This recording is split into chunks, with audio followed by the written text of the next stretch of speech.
I just recently was like, you know what, feels like the right kind of time with all these other videos coming out about the new ones. Let's get a good baseline of what this one can do before the new road one comes out. So obviously the elephant in the room is always the range, so that's what we're doing right now. So this is stock, this is fully stock, right? I started the ride at 100% and I'm going to obey all the road rules, so especially the speed limit, because that's what you would have to do on a gas bike.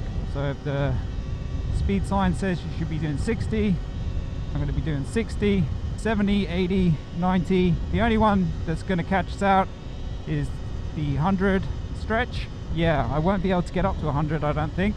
Slightly windy today as well, but this bike, I don't know if it's programmed to top out at 90, but it basically does. So I'm running in daily because that's what I run this bike in, and the throttle sensitivity is on 2, so map 2, because I find that that works out the best for me. I find it's a bit too twitchy either in sport mode or on map 3.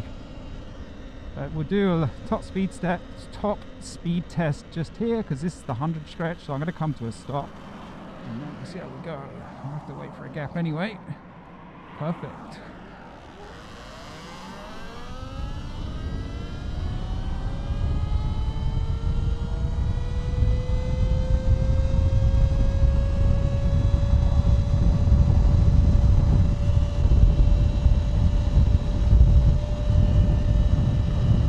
Okay, so I'm seeing 96. I'm not riding this bike to 0 because basically once you get to 12, it doesn't punch in the same way that it should.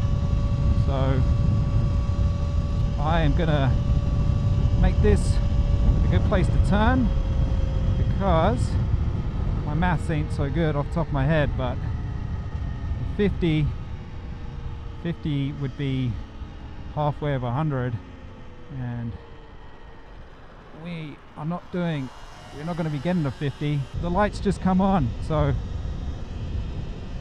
I've got a little power thing here saying plug me in, I need some juice. We're saying 20%, so but I've still got power, like if I need it, it's there, which is what we're trying to find out. Sorry. Okay, we just hit 12 and I knew that because just then I went to give it a bit of whoop whoop and it was like, nah, I ain't got nothing. So, well, it's got something, but it's not what it once was. 12 is where I call it on this particular bike.